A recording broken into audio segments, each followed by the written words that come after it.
Assalamu alaikum wa rahmatullahi wa barakatuh. Que la paix, la miséricorde et les bénédictions d'Allah soient sur vous. Bienvenue sur Tariq An-Nour, la voie de la lumière. Aujourd'hui, nous allons ouvrir ensemble une porte oubliée, celle qui mène aux secrets intemporels du Coran, ces vérités profondes que le tumulte de la vie moderne a recouvert de poussière. Ce message ne s'adresse pas seulement à votre esprit, mais surtout à votre cœur. Écoutez, pas seulement avec vos oreilles, mais avec votre âme. Partie 1. Le Coran. Un rappel pour ceux qui réfléchissent. Voici un livre. Pas un simple livre d'encre et de papier, mais un souffle vivant, tombé du ciel pour traverser les cœurs, briser les chaînes invisibles et réveiller les âmes assoupies. Voici un livre béni que nous avons fait descendre vers toi, afin qu'il médite sur ces versets et que les doués d'intelligence réfléchissent. Sourate Sad 38-29. Le Coran ne se lit pas, il se reçoit. Il est moins une récitation qu'un miroir, moins un devoir qu'un dialogue intime. As-tu déjà tendu l'oreille au silence qu'il installe après chaque verset? Ce moment où tout s'arrête, sauf ton âme. Il ne suffit pas de survoler les mots. Il faut plonger, se laisser heurter. Accepter que parfois, une seule phrase peut renverser une vie.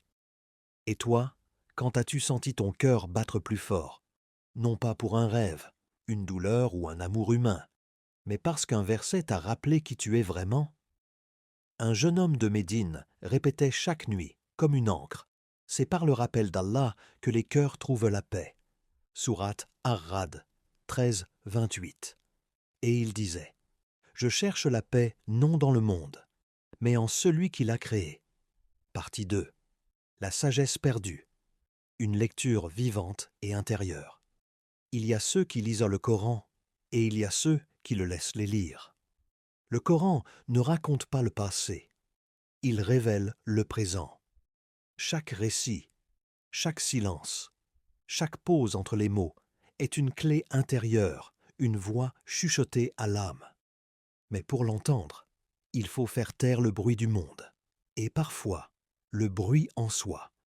Dit, il est pour les croyants une guidée et une guérison. Mais ceux qui ne croient pas ont dans leurs oreilles une lourdeur. Sourate Fussilat 41-44. Ce n'est pas que le message est loin, c'est que le cœur s'est éloigné. Croire suffit-il?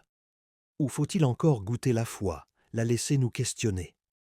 Combien de fois as-tu ouvert le Coran pour y chercher des règles, mais pas ton reflet? Et si tu lui demandais: montre-moi ce que j'ai oublié de moi-même? Parce qu'en réalité, nous leur montrerons nos signes dans l'univers et en eux-mêmes, jusqu'à ce qu'il leur devienne évident que c'est cela la vérité. Sourate Fussilat 41-53.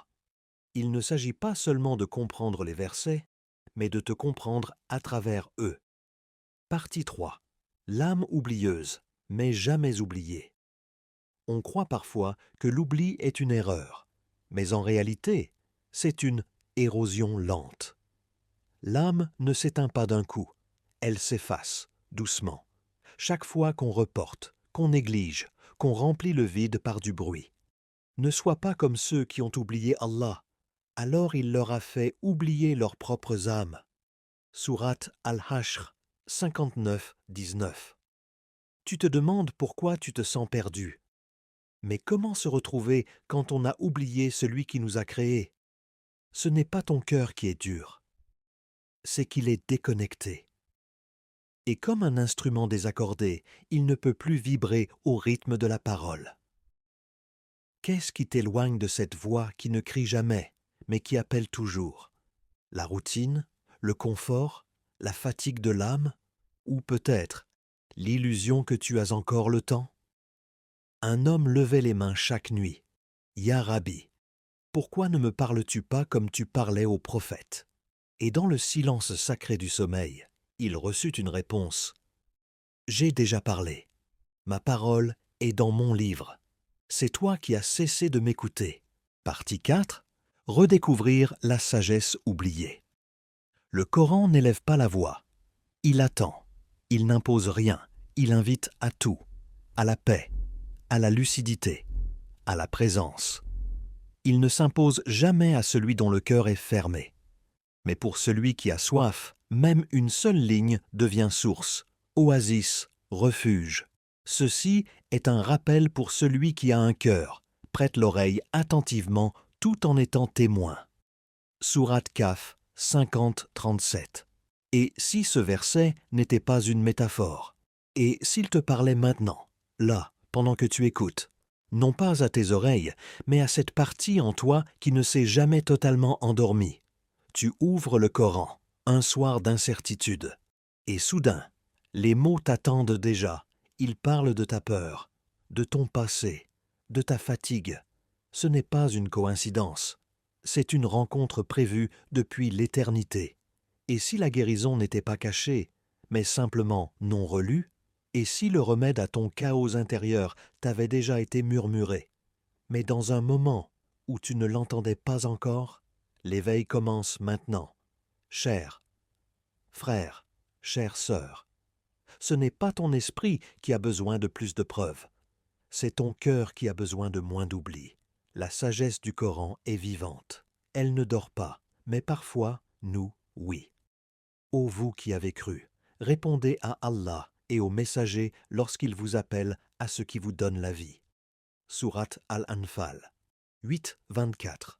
Ce que le Coran nous propose, ce n'est pas juste des lois ou des rites, mais un réveil, un retour, une renaissance. Dua et au revoir, Ya Allah.